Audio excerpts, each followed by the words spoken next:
하나님은 영이시고 우리 눈에 보이지 않는데 우리가 어떻게 하나님 알고 믿을 수 있습니까?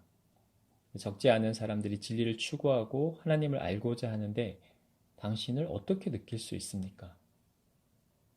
교회 내에서도 하나님의 존재를 분명히 믿고 성경에 하나님이 우리 하나님이심을 고백하고 사는 사람들이 많은데 이 하나님을 우리는 지금 얼만큼 어느 정도 어떤 형태로 만나고 교제할 수 있습니까? 살아서 역사하시는 하나님이라면 지금도 우리에게 말씀하고 계십니까? 우리가 어떻게 하나님의 음성을 들을 수 있습니까? 누가복음 마지막 부분을 보면 부활하신 예수님은 제자들을 찾아가셔서 만나주시고 나타내시고 말씀하시고 보이시고 증거하셨는데 찾아가서 우리의 문제, 제자들의 경우 두려움과 의심의 문제 등을 해결하려 하시고 새로운 길을 주셨는데 이런 주님에 대해 알기 원합니다. 알려주세요. 하나님은 어떤 분이십니까? 숨고 찾아내기를 원하시는 분이세요? 아니면 적극적으로 자신을 드러내시고 찾아오시고 말씀하시고 보이시는 분이십니까? 제자들 앞에 다시 나타내신 예수님, 자신을 배반하고 부인하고 돌아섰던 제자들을 다시 찾아오십니다. 이것은 그들 안에 있는 죄책감으로 인한 두려움, 낙심, 절망을 끊기 위해서 오신 것입니다. 예수님 십자가에 달리신 이유도 목적도 그것이었습니다. 우리의 모든 죄, 속박에서 우리를 자유케 하기 위해서 죄책감과 두려움, 그 어두움으로부터 자유케 하기 위해서 십자가에 달리신 것입니다. 그래서 시리에 빠져있던 제자들 앞에 다시 나타나십니다. 그리고 의심하는, 두려워하는 그들에게 나의 손과 발을 보라, 나다. 기록된 바 사흘 만에 다시 살아나실 것, 하나님이 모든 일을 이루실 것, 그리고 그것을 이루신 것을 온몸으로 증거하시고 증명하셨습니다. 그들 앞에서 먹을 것을 청하여 드시는 것도 그들 안에 있는 두려움을, 의심을 사라지게 하고 그들이 다시 주님 앞에 나오게 하기 위해서 하나님의 뜻이 이루어지게 하기 위해서 오신 것입니다. 두려워하던 그들에게 절망을 희망으로, 희망을 소망으로 바꾸셨습니다. 부활하셨고 그들을 통해서 하나님께서 행하실 것들을 보이십니다. 가르치십니다. 두려워하지 말라. 내가 너희와 항상 함께 있으리라. 나와 함께 할 것이라. 나와 함께 이루어갈 것이다. 우리를 초청하고 이끄십니다. 하나님은 우리를 잘 아십니다. 우리의 두려움과 죄책감, 의심, 우리 마음을 잘 아시고 의심이 믿음으로 변하고 절망이 소망으로 변하기까지 하나님이 하나님 되심을 나타내시고 보이고자 하십니다. 감추지 않으셨고 밝히 보이셨습니다. 우리의 어떠함으로 하나님의 뜻을 이루는 것이 아니라 우리가 어떤 모습일지라도 하나님과 함께할 때 하나님의 뜻이 이루어짐을 말씀하신 것입니다. 그래서 우리가 어떤 자인지 이것이 중요한 것이 아니라 우리가 하나님과 함께하고 있는지 아닌지가 중요한 것입니다. 내 안에 하나님이 거하심을 믿고 믿음의 눈으로 바라보고 그 하나님을 주목하고 아버지 마음을 구할 때 하나님의 것을 우리에게 부으십니다. 채우십니다. 영의 양식을 채우십니다. 하나님이 인도자이십니다. 목자 되십니다. 아버지 되십니다. 이 비유는, 이 말씀은 우리와 항상 함께 하시며 우리와 마음을 나누시며 우리를 이끄시며 우리와 동행하시겠다는 선언입니다. 우리가 홀로 가는 것이 아닙니다. 우리가 어떠할지라도 하나님과 함께 갈 때 우리를 통하여 하나님의 뜻이 분명히 이루어질 것입니다. 그런데 하나님이 살아서 자신을 우리에게 나타내시고 드러내시고 말씀하시고 마음을 나누시고 인도하시고 이게 잘 느껴지지 않아요. 성경에는 하나님이 정말 우리에게 찾아오시고 나타내시고 그런 것을 보는데 여기 본문에서도 제자들에게 부활하신 예수님이 찾아가 만나셔서 보이시고 하셨는데 지금 하나님은 우리에게 당신을 드러내고 계십니까? 그런데 우리가 못 느끼는 겁니까? 그렇다면 우리는 왜 못 느끼는 겁니까? 자신의 모든 것을 버리고 따랐던 주님이 잡히셨는데 부인하고 도망가고 부끄러운 모습으로 돌아가신 것을, 십자가에 달려서 비참하게 죽으신 것을 제자들이 멀리서 지켜봅니다. 그들의 마음이 어땠을까요? 절망, 비참함, 슬픔, 고통, 자괴감, 부끄러움, 그것이었을 것입니다. 내가 지금껏 나의 모든 것을 버리고 쫓았던 것이 무엇인가? 내가 예수님께 들었던 많은 가르침으로 내가 무엇이 달라졌는가? 무엇이 나아졌는가? 나는 아무것도 아니구나.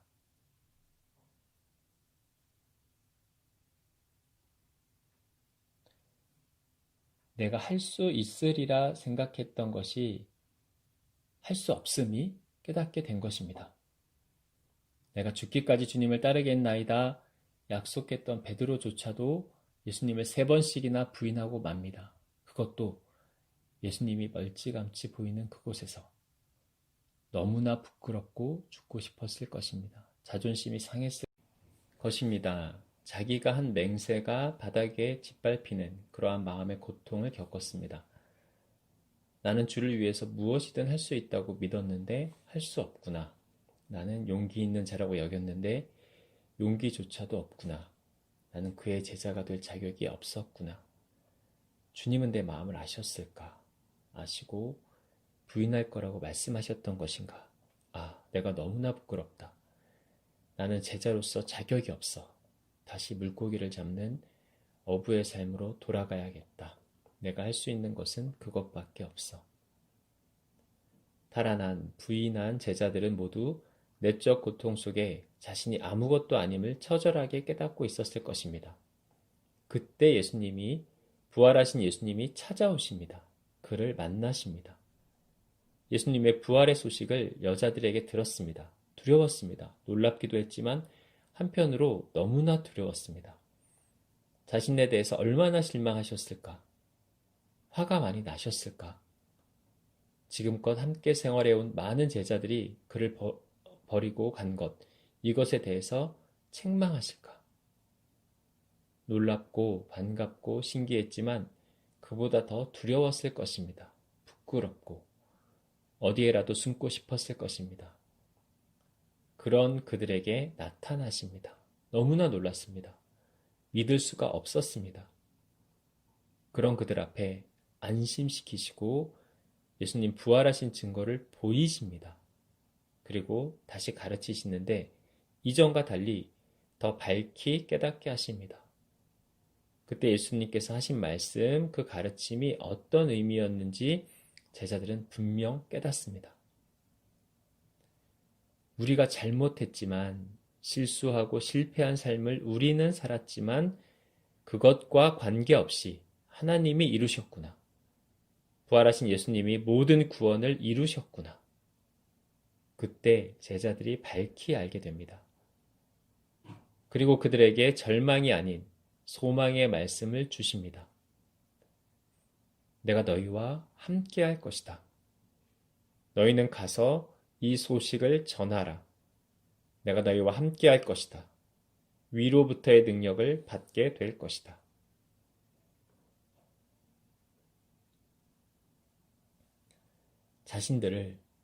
부끄러운 자신들을 제자로 여기지 않을 것 같았던 예수께서 또 다른 임무를 주십니다. 하나님이 우리에게 하나님 되심을 보이시고 증거하시고 알리십니다. 잃어버린 양을 찾는 목자의 음성과 같이 끊임없이 부르십니다. 이 음성을 듣지 못하면, 하나님의 살아계신 것을 깨닫지 못하면 하나님께서 보이시고 부르시고 증거하셔도 우리가 만나지 못하고 듣지 못합니다. 가난한 마음, 겸손한 마음, 그에게 하나님의 음성이 들립니다. 하나님의 증거가 보입니다. 성령의 깨닫게 하심이 들어옵니다. 자신 안에 너무나 많은 자기의와 너무나 많은 다른 것들로 채워져 있는 그에게는 하나님의 증거가 보이지 않습니다. 들리지도 않습니다. 들으려고도 하지 않습니다. 그것 없이도 잘 살 수 있다고 믿으니까요. 귀를 열려고도 하지 않습니다. 귀를 연다고는 하지만 실제로 그의 마음은 닫혀 있습니다. 하나님을 영으로 본다는 것이, 깨닫는다는 것이 무엇인지도 알지 못합니다. 그저 하나님께 증거를 내놓으라며 소리를 치는 것과 같습니다. 보이셔도 보지 못하고 부르셔도 듣지 못하면서 왜 안 나타나시냐고, 왜 증거를 안 보이시냐고 고래고래 외칩니다. 먼저 가난한 마음, 겸손한 마음을 하나님께 구합니다. 내가 할 수 없음을 깨닫고 내가 아무것도 아님을 정직하게 돌아보는 자에게 자신의 부끄러움을, 자신의 죄를 깨닫고 내가 할 수 없음을 깨닫고 하나님을 원하는 자에게 하나님의 증거가 보이고 하나님의 음성이 들리는 것입니다. 누구에게나 공평하게 열어놓으셨습니다. 그러나 누구나 똑같이 받지는 못합니다. 이것이 영적인 원리이며 하나님의 공평이며 하나님의 온전하심입니다. 하나님의 온전하신 기준, 중심의 정직함과 겸손함, 절대로 물질로는 살 수 없는 것, 그 진실한 마음으로만 영이신 하나님을 우리가 깨닫습니다. 지금 하나님은 어떻게 자신을 드러내고 계시는지 조명을 구합니다. 우리 안에 거하시기 때문에 우리의 생각을 주관하신다. 생각을 떠오르게 하신다. 내가 할 수 없는 생각들을 주신다. 우리 안에 거하시기 때문에 우리 마음 가운데 하나님의 마음을 주신다. 내가 마음먹을 수 없는 그런 마음을 주신다. 이것이 용서이고 사랑이다. 축복이다. 이것이 살아계신 하나님의 증거이다.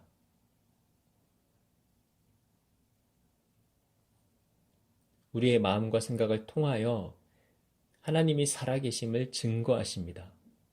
둔한 자는 이것을 깨닫지 못합니다. 원래 내 생각이지, 원래 내 마음이지. 그런 자는 하나님을 보지 못합니다. 생각을 주셔도 이 근원이 하나님임을 깨닫지 못하므로 거기서 멈추거나 더 나아가지 못합니다. 그러나 이것이 어디서 왔는지 진지하게 고민하고 묻는 자에게는 깨닫게 하십니다. 이건 내가 할 생각이 아닌데 하나님이 주실 생각 같아. 하나님이 살아계신 것 같아. 내가 할 수 없는 마음이 생겼어. 그때 하나님이 나를 통해 나타나심을 깨닫게 됩니다. 그게 하나님의 증거하심입니다. 보이심입니다. 나타나심입니다. 그리고 그를 통하여 하나님 일을 행하십니다. 하나님은 살아계셔서 가난하고 겸손한 마음을 찾으십니다. 그 정직한 심령에게 찾아가 만나주십니다. 나타내시고 보이시고 말씀하십니다. 증거하십니다. 하나님은 당신을 찾으십니다.